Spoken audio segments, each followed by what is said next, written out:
If you're over 50 and your voice feels weaker, stiffer, or just harder to control, chances are you're doing at least one of these 3 voice killers. Today, I'll show you what they are and what to do instead so you can keep your voice strong for decades.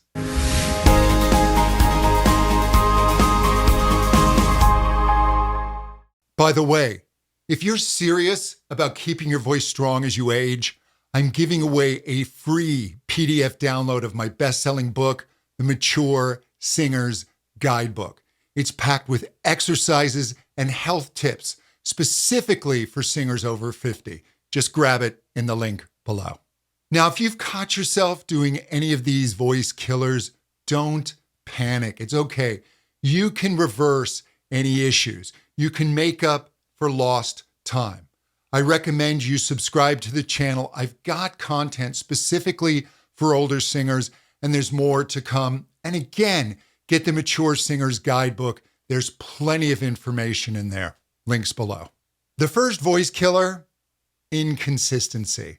Look, there is an axis of evil coming after our voice. It is aging. And what does aging do? It's a conspiracy of weakness, stiffness, and atrophy. So your voice needs daily activation. You can't take long breaks over the age of 50. I could do this in my 20s, my 30s, even a bit in my 40s. Now that I'm in my 60s, I have to work my voice on some level every day. And if you're retired, it's even more important because most jobs, you're using your voice 8 hours a day, talking to coworkers, to clients. Once you retire, voice use goes way down. And when voice use goes down, stiffness, weakness, and atrophy can attack our voices. I have a rule that I teach older singers. It's the 5-20-1 rule. 5 days a week, 20 minutes a day, no more than 1 week off in any 3-month period. And actually, a week off for me is too much. But if you can do this at a minimum, you will feel your voice improving and you can undo weakness, stiffness, and atrophy. Look, if you only have 5 minutes, it's better than nothing. Work SOVT exercises. What are those? Lip bubbles. Working with straws. They are fantastic for your voice. You can even just do glides through them. I love this tool. This is made by the Voice Straw, and it's a straw, but it has a cup on it. So the cup allows us to sing through it, sing words. So I will do glides, and I will even do bits of songs. I can get this beat. This makes it easier to sing. There's a whole science behind it, but I can get to sleep. I can get to sleep.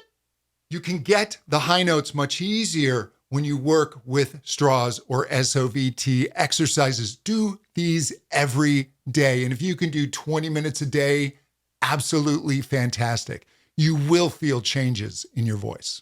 Voice killer number 2, being passive in your warm-ups and workouts. You can't go through the motions. You have to engage your voice. You have to engage the muscles.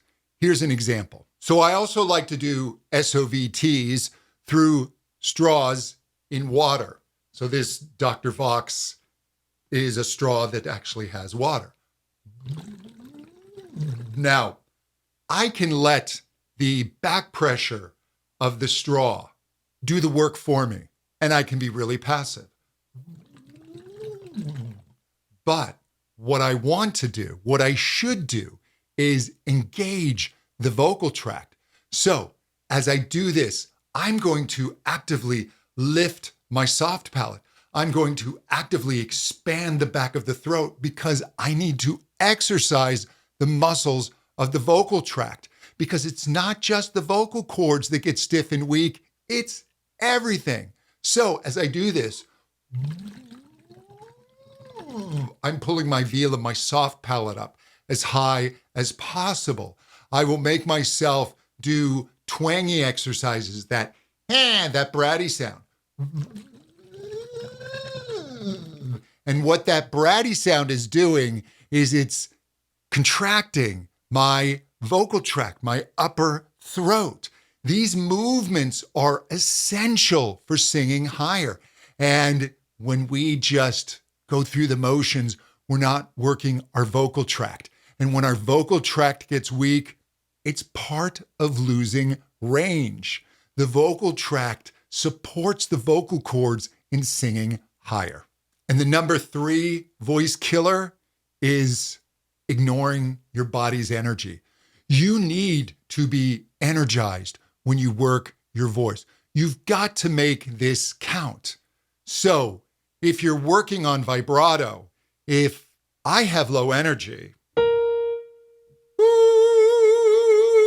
my vibrato will get slower. What I want to do is I want to sit up or stand tall.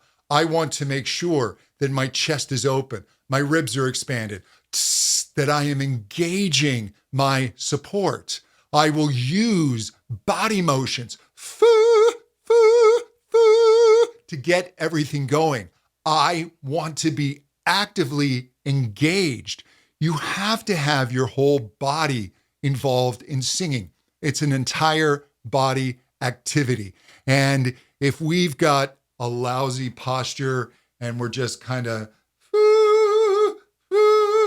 it doesn't work. So you need to make sure that the time that you've set aside to practice, you have removed distractions and you are committed and you are energetic. You're excited. It's a gift to still have your voice and to be able to practice your voice. So you can't have low physical engagement and low energy. So to recap, you have to work your voice regularly, every day if possible. Don't take long breaks. You also have to be involved in your singing. Don't be passive. Work the muscles of the vocal tract. Work the muscles of singing, not just your vocal cords. And finally, you have to infuse all of this with energy, vibrating, excited human energy. Do these 3 things and your voice will come back to you. Let me know in the comments if these concepts help you, and we'll talk soon. Take care.